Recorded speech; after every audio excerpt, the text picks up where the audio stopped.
Am I the a-hole stories? Am I the a-hole for not wanting to continue fighting for custody of my 9-year-old daughter?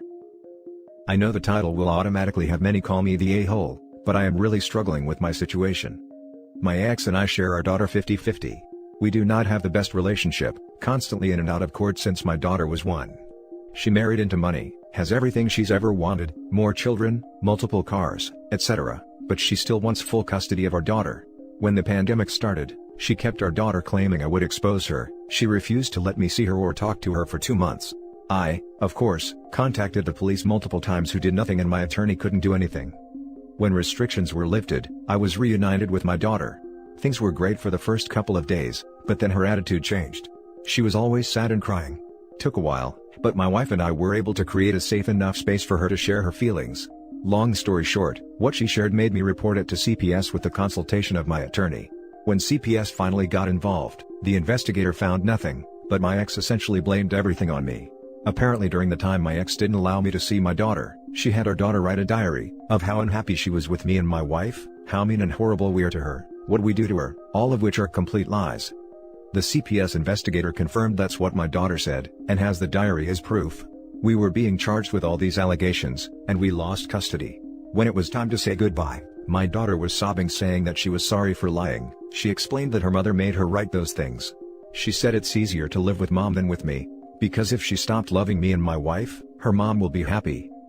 Now guys, this is where I'm so torn. I love my daughter, but this has been happening since she was an infant. Her mom makes false reports on how I do all these bad things. I have to constantly prove my innocence in court, drop thousands of dollars in court fees, for the judge to always order me to do anger management or parental courses.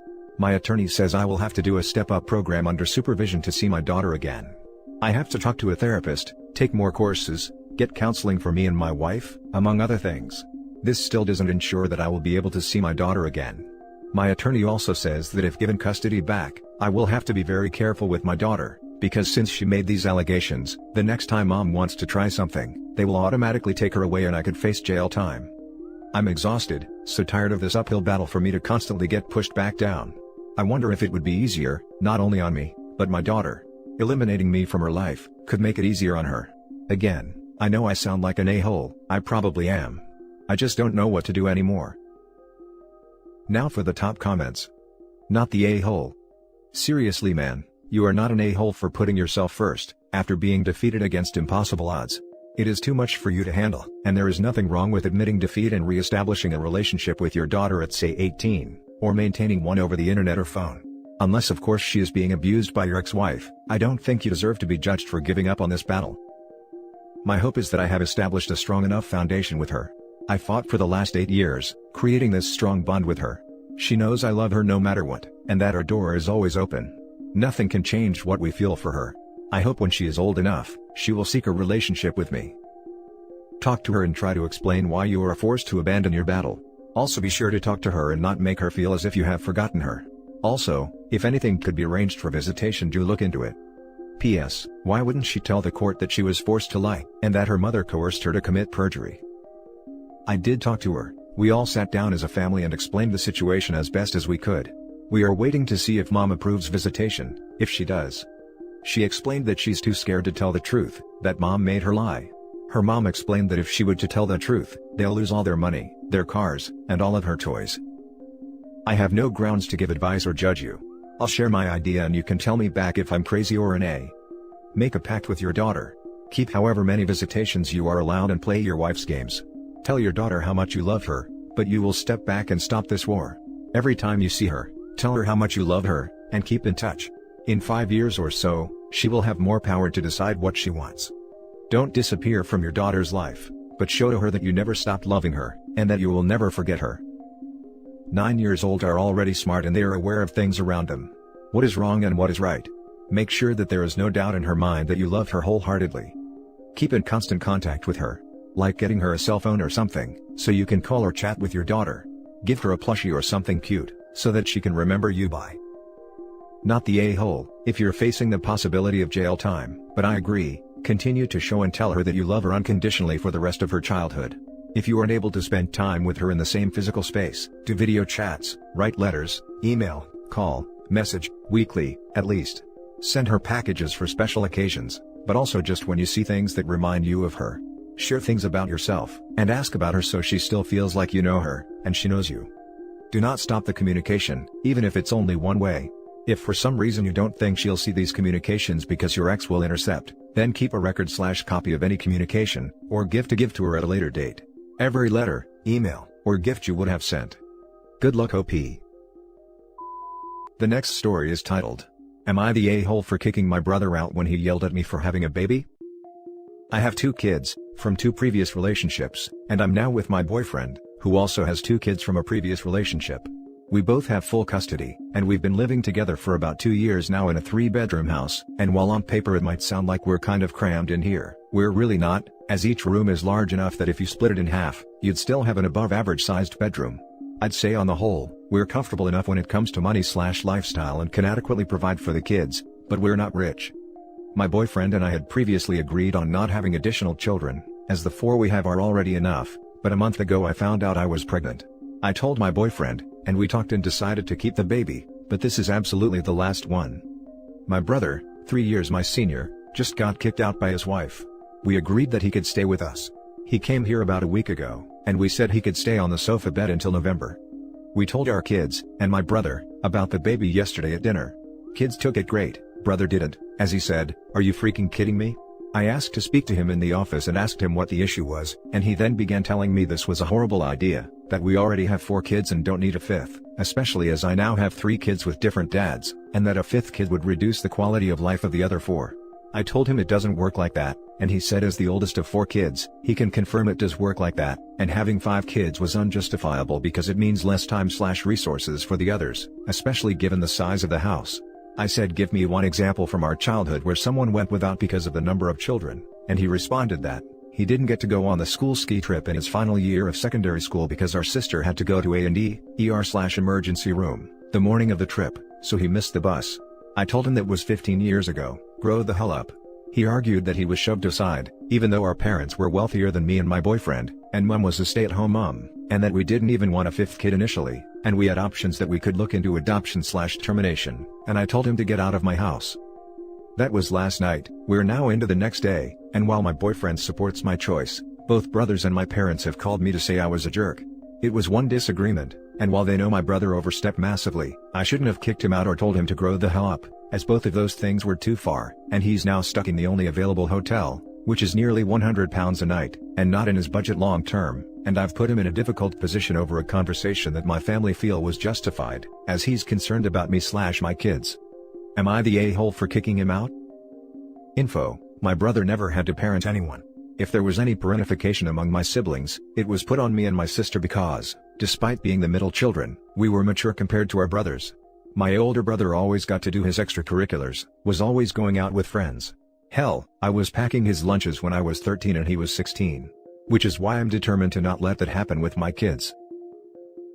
Now for the top comments. Not the a-hole, he has no say in how you live your life.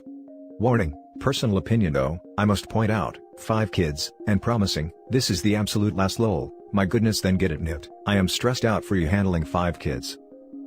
Yeah, we know it's not great, lol. I actually found out I was pregnant at my appointment to get the birth control implant put in. Boyfriend has promised to get the snip ASAP. Okay, then that's good. I wish you luck and nerves of steel, as any parent should be gifted with. Info: can we know why his wife kicked him out? I personally feel the answer could affect my decision on the situation. I know she kicked him out because he cheated, but he says she also cheated on him and that he didn't really cheat, so it sounds like he came close but didn't. However, I have no proof for either side. Not the a-hole for kicking him out. If he wanted to impose and to stay with you, he should have been polite. Better yet, he should have not done whatever he did that caused his wife to kick him out. However, your brother is correct that more kids means each kid gets less. I mean, you don't magically get more money and time with each kid.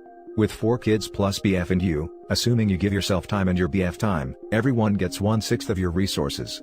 With the 5th kid, everyone will get 1/7. And when the baby is a newborn, the baby will get nearly 100% of your resources, so for a while everyone else gets 0. But none of that is your brother's business. He was an A. As the oldest of 8, I would like to put in my 2 cents on that second paragraph. My parents did a great job of giving all of us attention and not putting extra pressure on me to raise my younger siblings. I might not have gotten quite as much time with my parents as I would have as an only child, but I have all of these great siblings I am very close to, in addition to my parents. The 1/7 of mom's time can be balanced out by having so many playmates at home. I think you can have a healthy or unhealthy family just as easily with few or many kids, as long as finances aren't the issue. Now for the last story. Am I the a-hole for telling my sister to shut the hell up after she constantly tries to parent me?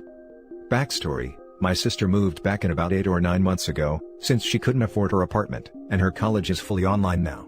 She hasn't lived at home since she was like 20 and I was 13, and other than Thanksgiving or Christmas, I rarely if ever saw her. I am now 18 and she's 25. Since moving back in, she has tried really hard to be a second mom to me. Like, I get being sort of like a parent sometimes, because I mean she was, when I was really younger and had to watch me from time to time, but holy crap is it annoying now.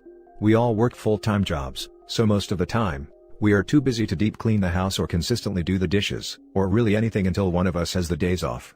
Some tasks my mom tells me to do I forget, and don't do it till a couple hours later, and I admit that is my fault and my mom is pretty chill about it, but my sister needs to get all up in arms, and how what I'm doing is disrespectful, and how I am being rude.